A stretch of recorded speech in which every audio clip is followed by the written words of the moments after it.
Oke, baik Mbak Nana. Sebelum ke sana, saya mau menyampaikan terima kasih kepada pemerintah dan DPR RI yang sudah datang dan juga menyampaikan pandangannya. Dan saya kira dan saya harap apa yang disampaikan oleh perwakilan pemerintah dan juga DPR RI yang katanya mewakili rakyat itu tidak hoax dan juga bukan disinformasi yang disampaikan kepada publik.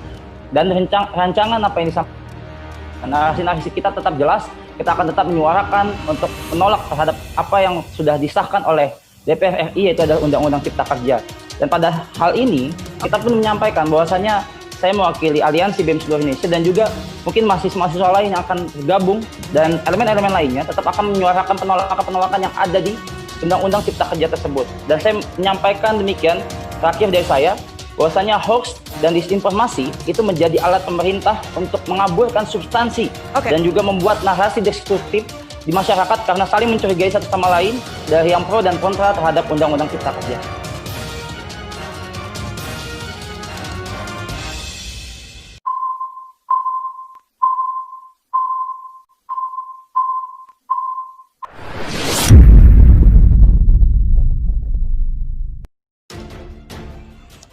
Demonstran menuju istana, BEM SI waspada impostor.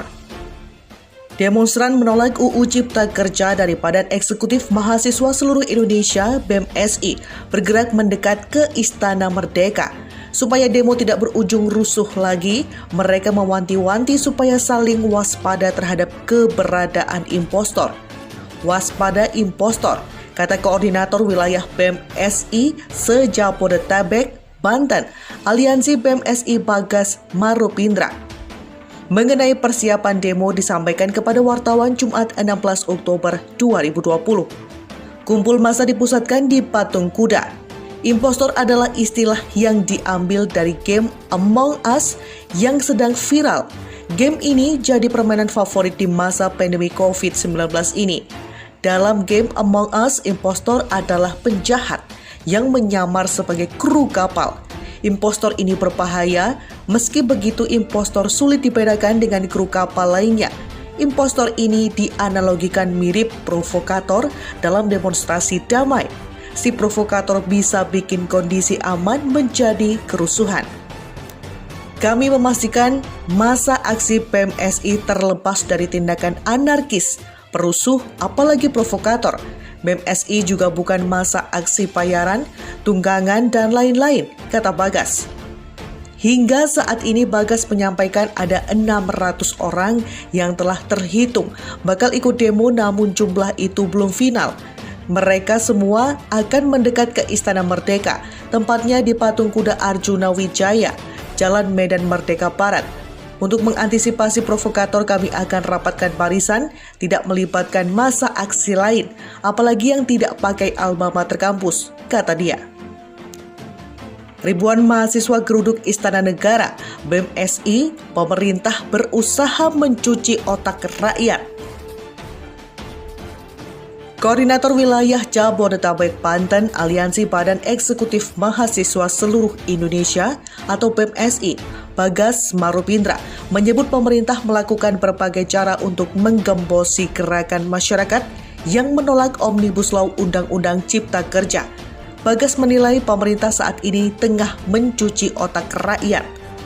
Melalui segala cara, pemerintah berusaha mencuci otak rakyat dengan segala macam instrumen yang dimilikinya agar rakyat berhenti atas perjuangan dalam penolakan UU Cipta Kerja, katanya dalam keterangan tertulisnya Jumat 16 Oktober 2020. Cuci otak yang dimaksud dalam keterangan tersebut adalah surat edaran Direktorat Jenderal Pendidikan Tinggi Kemendikbud nomor 1035/E/KM/2020 yang mengimbau pembelajaran secara daring dan sosialisasi UU Cipta Kerja. Pemerintah mencoba mengintervensikan gerakan mahasiswa dengan mengeluarkan surat itu, ucapnya. Selain itu, ia mengatakan kekuatan berlebihan dari aparat kepolisian saat menghadapi demonstran juga dinilai sebagai bentuk represif negara terhadap penolakan UU Cipta Kerja, serta berbagai upaya penyadapan terhadap para aktivis dan akademisi yang menolak UU Cipta Kerja, sambungnya. Karena itu, ia mengatakan akan ada sekitar 6.000 mahasiswa kembali melakukan unjuk rasa ke Istana Negara Jakarta Jumat siang. Ia mengatakan tuntutannya adalah mendesak Presiden Joko Widodo untuk membatalkan Omnibus Law UU Cipta Kerja melalui peraturan pemerintah pengganti undang-undang atau Perpu. Bakal datangi Istana Negara, BEM SI bawa 4 tuntutan. Aliansi Badan Eksekutif Mahasiswa Seluruh Indonesia atau BEM-SI wilayah Jabodetabek, Banten, Jumat siang ini 16 Oktober akan kembali melakukan unjuk rasa menolak Omnibus Law UU Cipta Kerja. Di depan Istana Negara ada 4 tuntutan yang dibawa para mahasiswa pada unjuk rasa hari ini. Kembali menyampaikan tagar mosi tidak percaya kepada pemerintah dan wakil rakyat.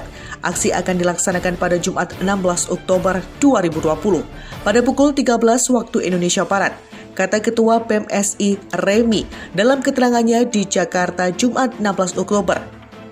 Remi menjelaskan aksi kali ini merupakan aksi damai sebagai gerakan intelektual dan moral mahasiswa seluruh Indonesia terhadap kebijakan pemerintah yang dinilai tidak pro rakyat.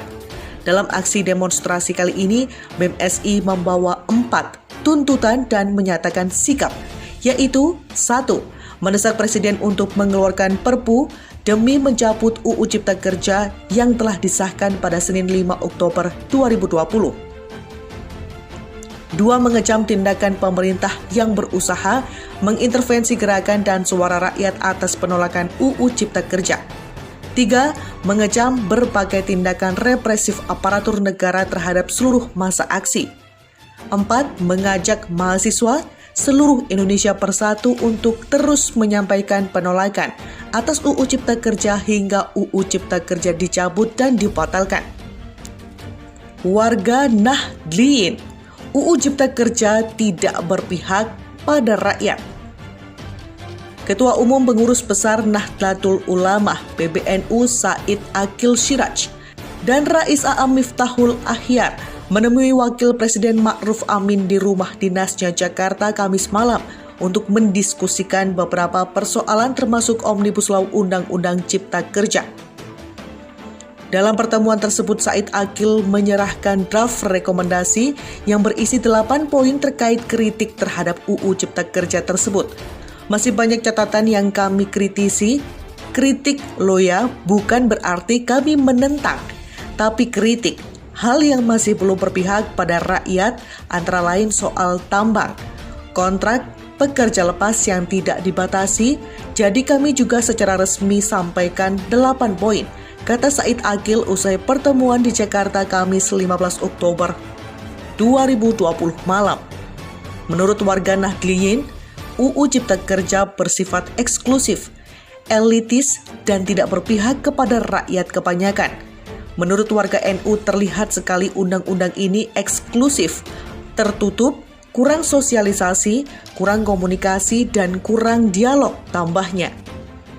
Oleh karena itu PBNU mendesak pemerintah untuk melakukan komunikasi dan dialog terbuka dengan tokoh-tokoh masyarakat khususnya dalam menerjemahkan UU Cipta Kerja tersebut dalam berbagai regulasi turunannya. Jadi bagaimana supaya ini terbangun persepsi yang positif bahwa UU ini betul-betul demi rakyat, pro buruh, pro grassroots, jadi jangan kelihatan elitis, kelihatan eksklusif dan politis, tegasnya. Juru bicara Wapres Mas Duki Baitlawi juga ikut dalam pertemuan mengatakan Wapres Ma'ruf meminta PBNU ikut mendinginkan suasana yang tegang terkait pengesahan UU Cipta Kerja. NU diminta untuk menampung berbagai hasil rekomendasinya dan diharapkan juga NU dapat ikut mendinginkan suasana, kata Mas Duki melalui sambungan telepon dari Jakarta Kamis malam.